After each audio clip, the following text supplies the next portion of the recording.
The history of the Rains Entry Day.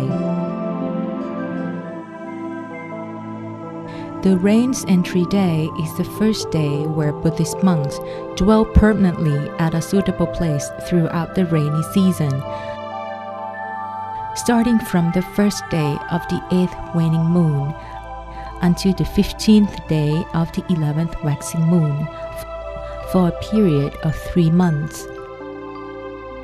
Before the Lord Buddha legislated the rains retreat for the monks, they used to make a pilgrimage all throughout the cold, hot, and rainy seasons. This caused the inhabitants to criticize and find fault with the monks for having made a pilgrimage all throughout the cold, hot, and rainy seasons, causing so much damage to the vegetation and killed so many small animals. The monks had heard how the people were criticizing and finding fault with them, so they brought the subject to the Lord Buddha. The Lord Buddha considered the situation and then said to the monks, "Behold, monks, from now on, we allow you to dwell in one place during the rainy season.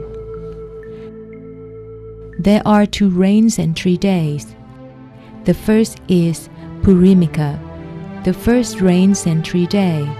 It means the day after the full moon day of Asalaha, which signifies the first rains entry day, and falls on the first day of the 8th waning moon. The second is Pachimika, the last rains entry day. It means 1 month after the Asalaha, which falls on the first day of the 9th waning moon."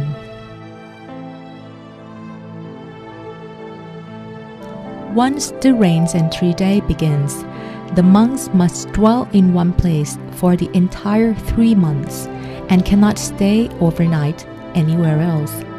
There is an exception to the rule, which allows an overnight stay elsewhere. This is called Sattaha Karaniya, which means when there is a matter of necessity, a 7-day temporary stay elsewhere is allowed, as in the following example. There was once a lay devotee named Udain. He had a temple built for the monks in the suburb of Kosol. At one point, he had a wish to offer alms, listen to the Dhamma, and meet with the monks. So he sent a servant to request the monks' presence at his house. The servant went to the monks with his request, but the monks did not come as invited because it was during the rains retreat and they could not stay overnight elsewhere. The servant returned to report the situation to the lay devotee. It caused him to criticize the monks. "They did not come as requested, in spite of the fact that I am a lay devotee. I've built a temple and supported the Sangha all along." The criticism had been relayed to the monks, so they told the Lord Buddha about it. For that reason, the Lord Buddha allowed an exception. When it is a matter of necessity, a temporary stay of 7 days elsewhere is allowed. There are 5 matters of necessity as follows. First, a lay devotee wishes to offer alms and listen to the Dhamma and sent someone to make a request. The Lord Buddha made an allowance only when there was a request. Where there is no request, it is not considered an exception. Second, when a fellow monk or novice becomes ill, terribly anxious, having wrong views, risks committing a religious offense, and wants to purify himself according to the Dhamma discipline, this is considered an exception. Third, when a novice wishes to become an ordained monk and needs the presence of other monks. Fourth, a monk can visit his parents, siblings, or relatives when they become ill. Fifth, to perform the Sangha's business, such as finding building materials to fix the temple when it needs repair. When an unexpected event occurs and does not allow a rains retreat to continue in the same place, the monks are allowed to forgo it and to stay elsewhere. Such events include: first, when a monk is disturbed by wild beasts. Second, when there is a robbery. Third, when there is a fire or flood at the temple. Fourth, when inhabitants are bothered by thieves or robbers and decide to move away, the monk is allowed to go with them. Or if the inhabitants are divided into two camps, he is allowed to go with the majority.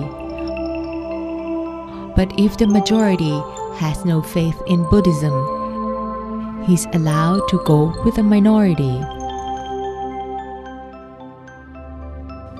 Fifth, when there is a shortage of food or medicine, or lay individuals to support the Buddhist faith, the monk is allowed to leave. Sixth, when someone tries to tempt the monk to disrobe by offering him land, wealth, and a daughter, he is allowed to leave the area.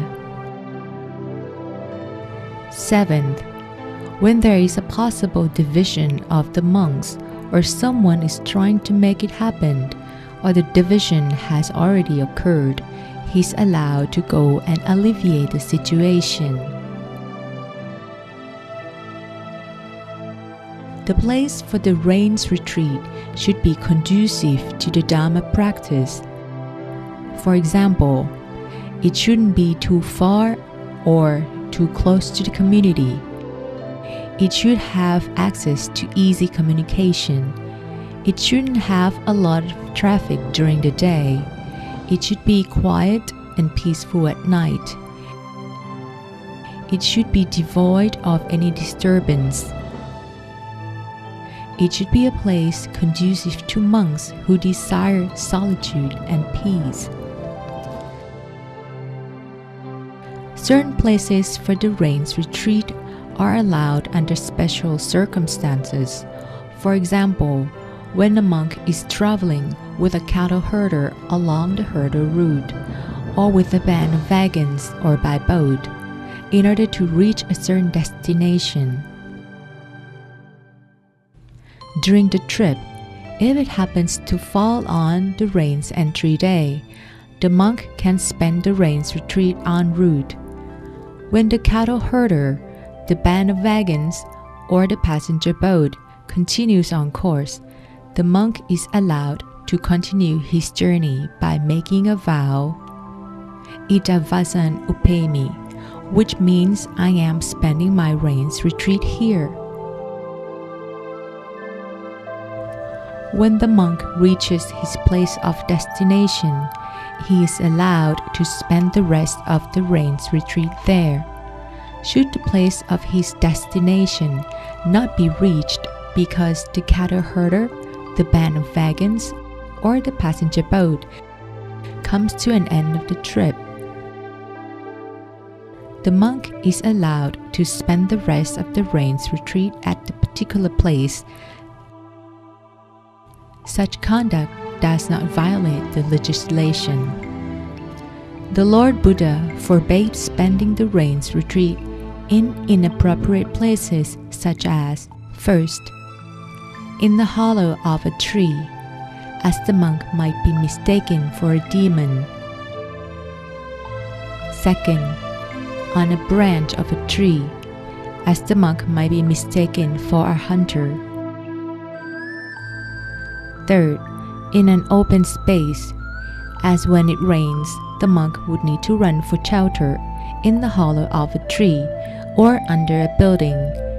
and this doesn't look proper and is considered an inappropriate conduct for a monk. Fourth, a place without a bed, that is, a sitting and sleeping area without adequate protection from the elements, making it impossible to practice the Dhamma. Fifth, in a ghost haunt or a hut in a corpse yard built in the old days, as the monk might be mistaken for an undertaker. Sixth, beneath an umbrella or in a tent, as the monk might be mistaken for a cattle herder.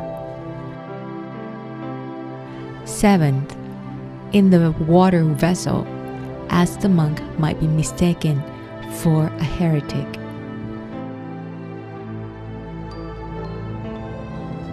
We've now learned something about the history of the Rains and Tree Day.